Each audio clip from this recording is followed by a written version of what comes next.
says George was asked to step down and to retire immediately, with former Hegseth aide Christopher Leneve expected to take over as acting chief of staff. The Pentagon confirmed the move online, thanking George for his decades of service, but giving no explanation. Two defense officials tell the Washington Post two Army generals also were fired alongside George. Nominated in 2023, George was expected to serve through 2027. He's a West Point grad and has held key roles in the wars in Iraq and Afghanistan. The decision is raising questions on Capitol Hill, even among Republicans, including Republican Congressman Rich McCormick of Georgia, calling the firing concerning. So, Tom Nichols, you're writing about this firing in a new piece for The Atlantic.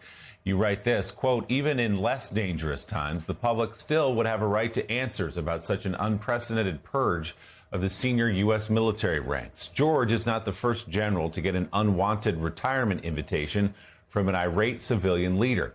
But America is now engaged in its biggest conflict in decades, with thousands of troops headed into possible combat on the shores of a country the size of Alaska, with more than 3 times the population of North Korea, and with a president whose only formal speech on the war so far consisted of 19 minutes of jumbled thoughts. The American people deserve to know why so many of their top officers are being tossed out of their jobs. And a lot of the reporting this morning, Tom, is that George tried to stand up effectively several times to Pete Hegseth on a lot of the decisions he was making, including the refusal to promote people, mostly women, some women of color, who had earned those promotions, and Pete Hegseth refusing that. Just butting heads effectively with George cost him his job. And if it were only George, and somehow we could trace this to a discrete decision that, the opposing Hegseth, for example, on the promotion lists, or Hegseth's interference in the Army's investigation into this chowder-headed stunt with the helicopters at Kid Rock's house, or some place where they had come to a conflict, you'd say, well, sometimes it happens. A general and a SecDef just don't get along. That's not what's going on. Hegseth has been on a rolling purge of senior officers from the moment he got here, got to the Pentagon. That's really concerning, because there needs to be some guidance behind that. I do think you need to explain to the American people, look, I'm cleaning out these officers because I want officers that have more of a certain kind of skill or more of a certain kind of background.